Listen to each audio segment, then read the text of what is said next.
MakerDAO launches Spark Protocol today, a front-end access lending protocol specifically designed for the DAI stablecoin. The platform promises to enhance lending capabilities, increase liquidity, and offer competitive rates in hopes to address some of the long-standing challenges in DeFi. Joining us now to discuss is Sam MacPherson, Phoenix Labs co-founder and CEO. Phoenix Labs is one of the contributors to Spark Protocol. Hey, Sam.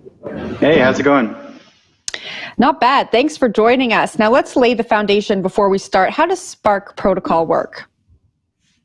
Yeah, so Spark Protocol is a lending platform that's over-collateralized and decentralized, where users can submit ETH and staked ETH as collateral and then borrow the DAI stablecoin.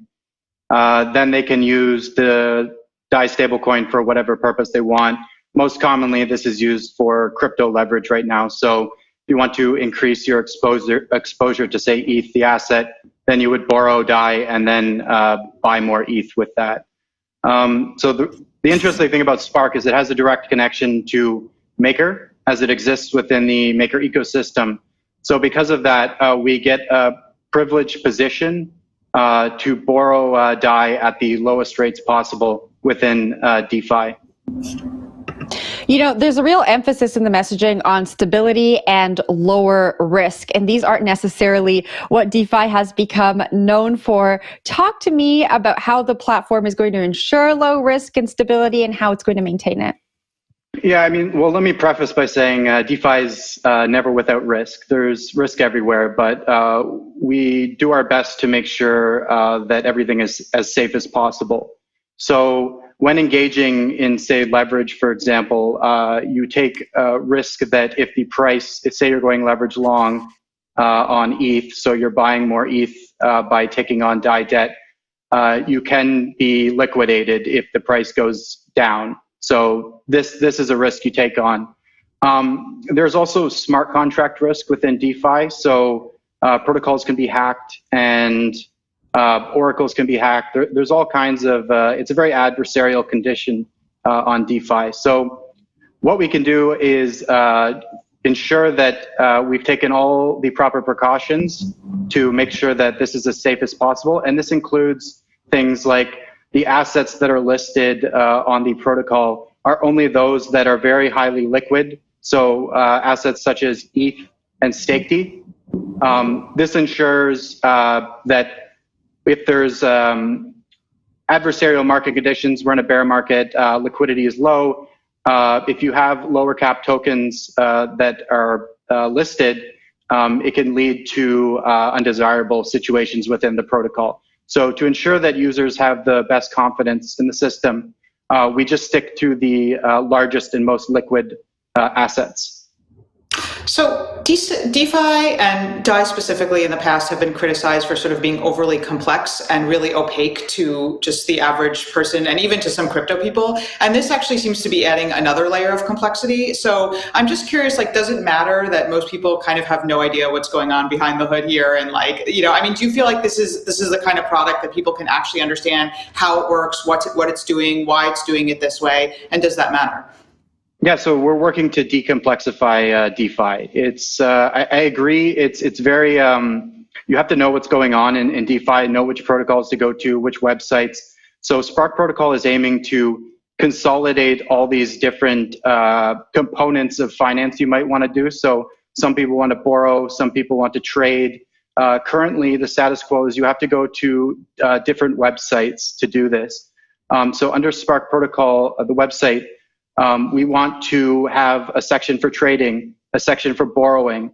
And by having this privileged position next to Maker, we can not only consolidate all these finance functions that users may want, we can do it with the direct access to Maker credit lines, which is, it is the best rates in DeFi. So furthermore, we want to expand upon this by going out there and finding the best protocols out there. You know, we're not going to build these things in-house. The nature of DeFi is that everything is open source and collaborative. So we want other teams to work with us to deliver these awesome features such that the interface is very accessible for new users. Like, we want to abstract away having to deal with gas and what chain you're on. Ideally, this should look more like centralized exchange interfaces, but in a non-custodial way. Is it available in the US? No. Why? We've decided not to do that. Okay, I want to talk about the original proposal that was submitted to the DAO in February. It said that this product was part of Maker founder Rune Christensen's Endgame plan to create sub-DAOs. Can you tell me how this works with the sub-DAO narrative?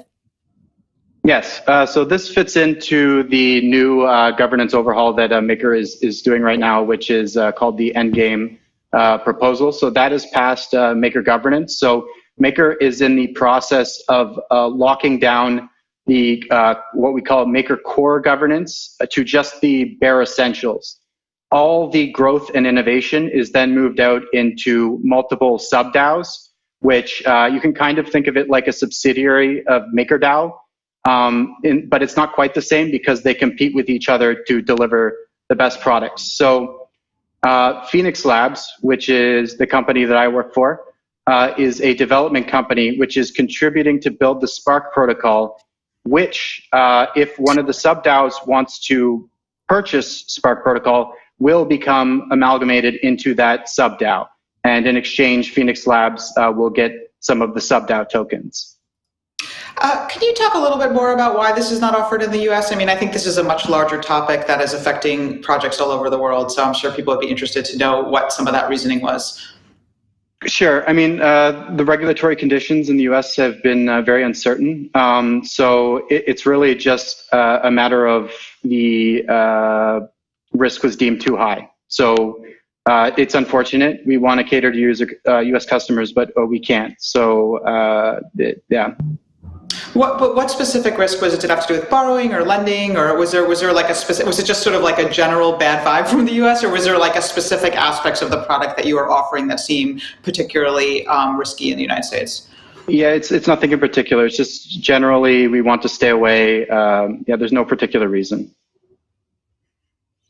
You know, staying on the regulatory topic for a little bit, MakerDAO recently set up a legal fund. Do you see regulators looking at DAOs through more of a microscopic lens moving forward, and more DAOs having to set up these legal funds as a result? Yeah, so the legal fund set up at MakerDAO is a precautionary measure. What I'm hoping for is more regulatory clarity from the US. I think this phase we're in right now, where it's mostly enforcement action, is really bad for I would say even the US, like themselves, because they're driving all the innovation offshore. So what I would hope is that like they get their act together and to start like defining the rules. Everybody wants to play by the rules, but we need to know what the rules are first. So that would help a lot. Sam, thank you so much for joining us. That was Sam MacPherson, Phoenix Labs CEO.